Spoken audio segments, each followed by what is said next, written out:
Quê? Ao vivo? Ei! Boa noite! No História Repórter de hoje, nós iremos ver a incrível história da Revolução Francesa, que tem seu marco no dia 14 de julho de 1789, com a queda da Bastilha. A sociedade francesa do século XVIII era dividida em 3 estados, o primeiro representado pelo clero, o segundo representado pela nobreza, e o terceiro, onde nós tínhamos tanto alta burguesia quanto baixa burguesia, trabalhadores urbanos, camponeses. Para nós entendermos um pouco da sociedade, o primeiro e o segundo estados eram extremamente privilegiados. Eles não pagavam impostos. E quem pagava esses impostos? O terceiro estado. Mas para piorar a situação, nós temos que entender que a França estava passando por uma crise econômica, uma crise financeira, um somatório entre uma sequência de safras agrícolas ruins e a situação financeira da França como um todo, também somado à ajuda que a França deu para a independência das 13 colônias. Com tudo isso, a França sofrendo uma crise, decide aumentar os impostos. Quem que paga esses impostos? O terceiro estado.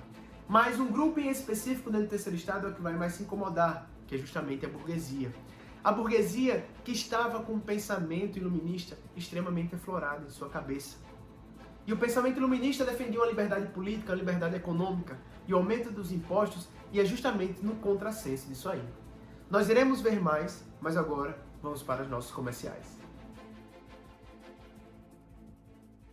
Neste verão você irá curtir as piores piadas sobre história que esse mundo já viu. Professor Luiz Nascimento em Comédia e História, um DVD ao vivo de stand-up. Isso é, a gente sabe. Revolução Francesa, todo mundo estuda, França no século XVIII, mas a higiene, deixa eu contar pra você, viu? A higiene lá no século XVIII, na França, não era das coisas melhores, não. Primeiro estado, segundo estado, terceiro estado, era ruim pra todo mundo. Agora, o terceiro estado resolveu essa questão da higiene, pelo menos na saúde bucal. Como? Com a tomada da pastilha. E digo mais, não foi fácil tomar a pastilha não, invadir. Obviamente gerou muito cansaço. E o que foi que os revolucionários fizeram para recarregar suas energias? Utilizaram as tomadas da Bastilha! Compre já o seu nas piores plataformas de entretenimento e passe vergonha alheia. Para melhorar essa problemática na arrecadação dos impostos, o terceiro estado decide propor uma reforma fiscal para que o primeiro e o segundo estados também possam pagar os impostos. Sendo que o parlamento francês não vai apoiar essa reforma e as tensões só aumentam. Então o rei Luís XVI decide convocar a Assembleia dos Estados Gerais, sendo que nessa Assembleia cada estado tem direito a um voto, mesmo sabendo que o terceiro estado era uma maioria numérica. O terceiro estado não aceita esse estilo de votação e decide sair da Assembleia dos Estados Gerais e se autoproclamar na própria Assembleia, que ficou conhecido como Assembleia Nacional. O rei, com medo do que poderia acontecer nessa Assembleia Nacional, pede para que o primeiro e o segundo estados participem também. E quando o primeiro e o segundo estados passam a participar, nós temos o que nós chamamos de Assembleia Nacional Constituinte. Sim, o objetivo era construir uma Constituição para a França. Durante a Assembleia Nacional Constituinte, começou a rolar fofoquinhas, boatos, de que o rei iria fechar a Assembleia. O terceiro estado, que já estava enfurecido, fica mais enfurecido ainda e parte para a violência. Então nós temos o 14 de julho de 1789, a queda da Bastilha. Com isso, membros do clero e membros da nobreza começaram a fugir da França. E o próprio rei tentou fugir também. Mas ele foi capturado. E nessa captura, os revolucionários colocaram lá no Palácio das Tulherias, que ficava mais próximo de onde os revolucionários estavam, e assim ficava mais fácil de tomar conta do reino. Nesse processo, a Constituição francesa foi aprovada, e nela nós tínhamos diversas leis que lembravam, que foram influenciadas, na verdade, muito pelo iluminismo, como monarquia constitucional, tripartição dos poderes e fim do mercantilismo. E agora nós vamos para os nossos comerciais.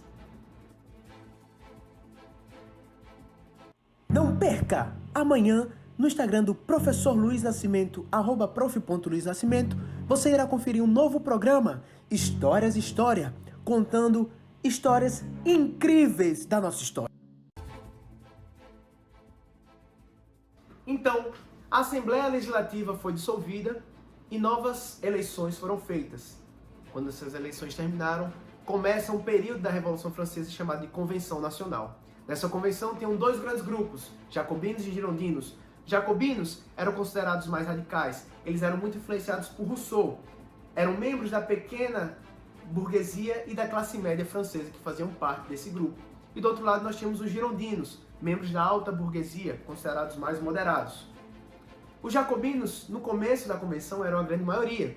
Então, liderados por Robespierre, começaram a aprovar leis que foram positivas para a França, principalmente para o lado social, porém, eles também instauraram o famoso terror jacobino, em que todos os opositores dos jacobinos estavam sendo presos e alguns deles guilhotinados. Estima-se que em torno de 8 meses, 17 mil pessoas foram guilhotinadas, 300 mil pessoas foram presas. Sim, inclusive o próprio rei e a sua esposa, Maria Antonieta, foram guilhotinados, que virou um evento, que virou um marco também na história. Por conta do terror jacobino, os jacobinos foram perdendo influência e os girondinos conseguiram ascender na convenção. E quando eles ganham esse poder, muda de convenção para diretório. Nesse diretório, os girondinos acabam com todas as medidas sociais que os jacobinos haviam aprovado, mas também não vai garantir a estabilidade política na França. Até que finalmente decidem, nós precisamos de uma liderança única para trazer essa estabilidade. E aí é que surge Napoleão Bonaparte. Mas isso é história para outro História Repórter. Até o próximo.